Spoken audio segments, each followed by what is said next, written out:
ആരാടോ തന്റെ അടുത്ത് ഇരാ?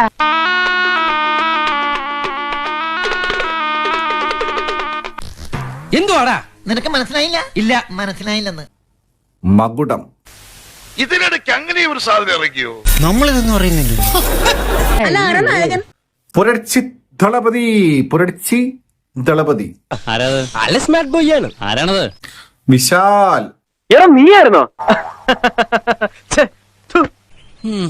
അതല്ല, എന്നാലും നീ എങ്ങനെയാടാ ആയത്? എന്റെ ഈ സ്റ്റൈല് കണ്ട് നാട്ടുകാരെനിക്ക് ഇട്ട പേരാ പുരട്ചി ദളപതി. പിന്നെ ഞാനത് സ്ഥിരമാക്കി. പിന്നെ പുരച്ചിത്തലൈവി. പുരട്ചി ദളപതി വിശാലിന്റെ മകുടം. വേറെ നല്ല പേരൊന്നും കിട്ടിയില്ലേ മോനെ? ഈ സിനിമ ഡയറക്ട് ചെയ്തിരിക്കുന്ന Vishal, screen play Vishal. Sir എന്തിനാ ഈ വേണ്ടാത്ത പണിക്ക് ഇറങ്ങി പുറപ്പെട്ടത്? സിനിമയിൽ അഭിനയിച്ചാ പോരെ? ഇത്രയും ദുരാഗ്രഹങ്ങൾ മനുഷ്യന് പാടുണ്ടോ? അപ്പൊ ഇതില് വിശാല് മൂന്ന് ക്യാരക്ടേഴ്സ് ചെയ്തിട്ടുണ്ട്. ആർക്ക് വേണ്ടിട്ട്? ഒന്ന് കൃപാകരൻ, കൃമികടി കൃപാകരൻ. രണ്ട് ഇവന്റെ നന്ദ. പേരെന്താന്ന് പറഞ്ഞ? ലിംഗം. മകുടം.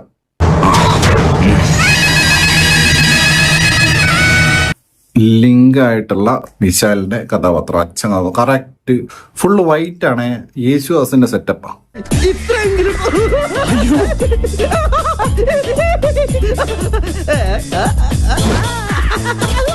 ഫുള്ള് വൈറ്റാ. ഫുള്ള് ജെട്ടി ഉൾപ്പെടെ വൈറ്റ് ആണ്. ജെട്ടി കാണിക്കുന്നില്ല, ഊഹിക്കാലോ. ഇത്രയും വൈറ്റ്. ഇവന്റെ അംബ്രല്ല വരെ വൈറ്റ് ആണ്.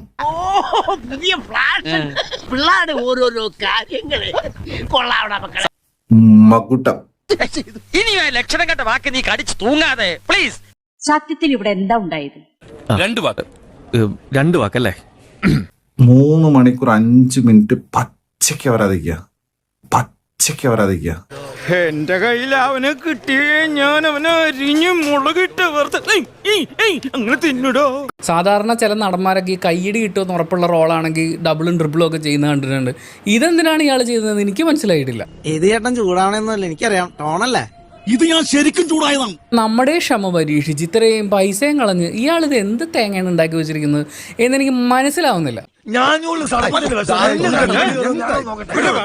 ഞാൻ ഇങ്ങനെയൊന്നും ഇതുവരെ ഒരു റിവ്യൂവിൽ സംസാരിച്ചില്ല. എനിക്ക് പൊളിഞ്ഞിരിക്കുകയാണ്. ഇതുപോലത്തെ ഒരു തീട്ടപ്പട റിപ്പീറ്റ്. ഇതുപോലത്തെ ഒരു തീട്ടപ്പടം ലൈഫില് ഞാനും അപൂർവമായിട്ട് കണ്ടു. എനിക്കറിയാൻ മേലാത്തോണ്ട് ചോദിക്കുക കുഞ്ഞെ, നിനക്ക് എങ്ങനെ സാധിക്കുന്നത്? എനിക്ക് ഒരൊത്തും പിടിയും കിട്ടുന്നില്ല നിന്റെ കാര്യത്തില്. ആ വിശാലേ, പുരട്ചി ദളപതിയോ? ആ പറഞ്ഞവനെ ഇങ്ങോട്ട് വിളിച്ചോണ്ടാ അടിച്ചവന്റെ കർണക്കുട്ടി ഞാൻ പൊട്ടിക്കും. അയ്യോ, എന്ത് കാര്യത്തിനാണത്? കാശിന്റെ കഴപ്പാ. അയ്യോ, വിശാലിന്റെ ചേഷ്ടകള് കാണാം. ലൂസിഫർ ലാടൻ പറഞ്ഞിട്ടുണ്ട്, ഈ പണി സ്റ്റീഫൻ ചെയ്യില്ല, നീയും ചെയ്യില്ല. അതേ സാധനം കോപ്പി അടിച്ചതിനകത്ത്. அந்த சரக்கு நான் இறக்க மாட்டேன், வேற யாரையும் இறக்கவும் விட மாட்டேன். കോമാളിത്തരം അറ്റ് ഇറ്റ് സ്പീക്ക്. എപ്പോഴും പറയുന്ന പോലെയല്ല, ഇത് അവസാനത്തെ വാക്കാ. ഇനി എന്റെ കൺവെട്ടത്തിൽ നിന്ന് കണ്ട നിന്റെ കണ്ണ് രണ്ട് ഞാൻ തല്ലിപ്പൊട്ടിക്കും. വിവരം കേട്ട കോവർ കഴുത. എന്റെ ബ്രില്യൻസിനനുസരിച്ചുള്ള പ്രേക്ഷകർ സിനിമയ്ക്ക് കയറിയില്ല എന്നുള്ളതാണ് വസ്തുത. ഇനി അതിന്റെ ഒരു കുറവേ ഉള്ളൂ. ഞാൻ എന്റെ ബ്രില്യൻസ് മുഴുവൻ ആ പടത്തിലേക്ക് കൊണ്ടുവന്നിട്ടുണ്ട്. എന്നിട്ട് എന്തോ ഉണ്ടായിന്ന് പറ. അനാക്കൊണ്ട മാതിരി എടുക്കുന്നതാണ് ആൾക്കാർ പറയണത്. വേറെ വല്ല പരിപാടി നോക്കിക്കൂടെ? ജോണി സിൻസിനെ പോലെ.